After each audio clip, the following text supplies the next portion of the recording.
아침 말씀. 오늘 본문 말씀은 요한복음 4장 27절에서 42절입니다.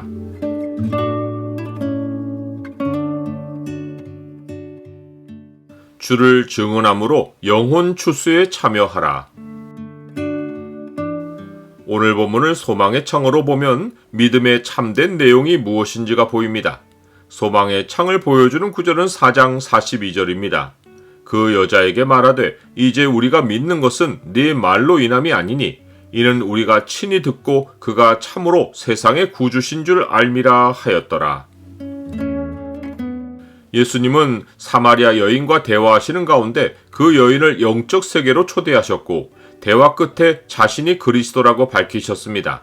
여인은 자기 인생을 꿰뚫어 보시는 메시아를 눈앞에서 확인하고는 물동이를 버려두고 동네로 들어가서 사람들에게 그리스도를 만났다고 외쳤습니다.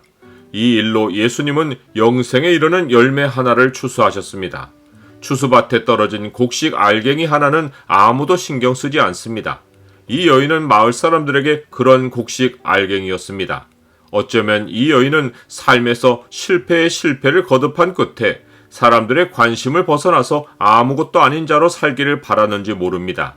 하지만 내가 아무것도 아니고 싶어도 평생 부인할 수 없는 사실은 죽기까지는 나 자신이 항상 있다는 사실입니다. 나 자신이 있는 한 나는 아직 실패한 인생이 아닙니다. 남들처럼 되기를 실패해서 내가 아무것도 아닌 것처럼 느낄 수 있지만 그렇다고 그 남들은 그들이 바라는 누구처럼 되기를 성공했는가 하면 그렇지 않습니다. 예수님이 여인에게 깨우쳐 주신 사실은 여인에게 자기 삶이 있다는 것입니다. 여인은 예수님이 남편을 데려오라고 하셨을 때 매우 놀라며 움츠러들었고 남편이 없다고 답했습니다. 자기의 부끄러운 삶이 드러날까봐 극도로 경계했습니다. 예수님은 방어적인 태도로 변해버린 여인에게 그가 남들에게 감추고 싶어 했던 그의 과거사와 현재 삶을 드러내셨습니다.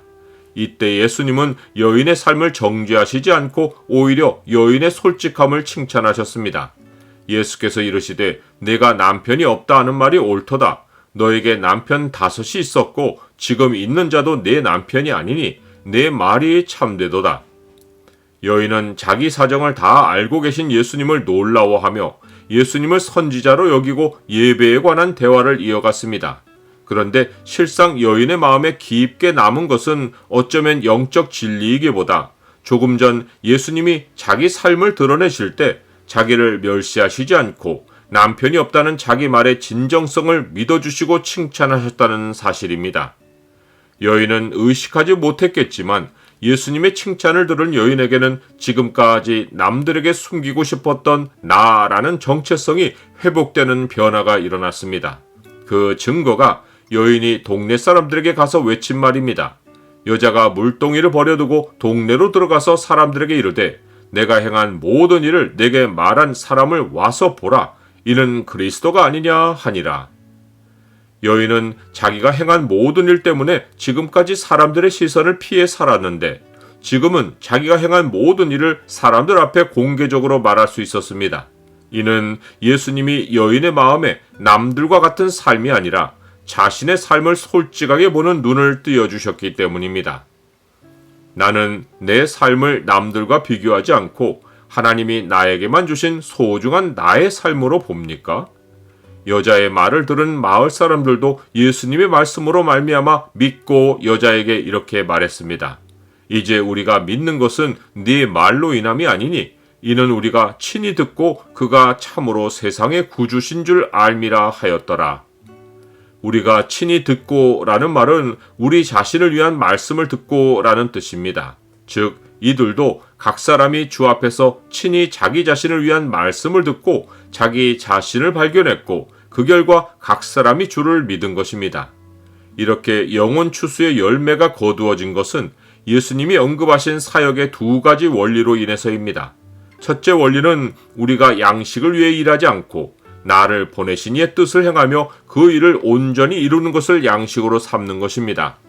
사람이 하나님의 뜻을 행하기보다 생계를 이어갈 목적으로 양식을 위해 사역하면 일의 순서가 잘못된 것입니다. 하나님의 일을 하는 자는 이미 삭슬 받았기에 영생에 이르는 열매를 모으면 됩니다. 그러면 사람들이 알지 못하는 양식을 얻습니다. 둘째 원리는 영혼의 추수는 이미 희어져 준비되었고 우리는 열매를 거두기만 하면 되는 것입니다. 누군가는 추수가 미래의 일이고 지금은 열심히 씨를 뿌려야 한다고 생각할 수 있습니다. 하지만 예수님은 그렇지 않다고 말씀하셨습니다. 예수님이 오시기까지 구약의 선지자들은 씨를 뿌렸고 예수님이 오신 지금은 그 모든 예언이 성취되어 거두는 일이 시작되었습니다. 복음은 더는 완성되어 가지 않고 다 이루어져 선포되기를 기다립니다. 그리스도인이 할 일은 복음을 완성하기 위해 노력한 구약시대 하나님의 종들과 함께 영생에 이르는 열매를 모으기를 즐거워하는 것입니다. 예수님이 다시 오시기까지 지금은 추수의 때입니다. 내가 너희로 노력하지 아니한 것을 거두러 보내었노니 다른 사람들은 노력하였고 너희는 그들이 노력한 것에 참여하였느니라.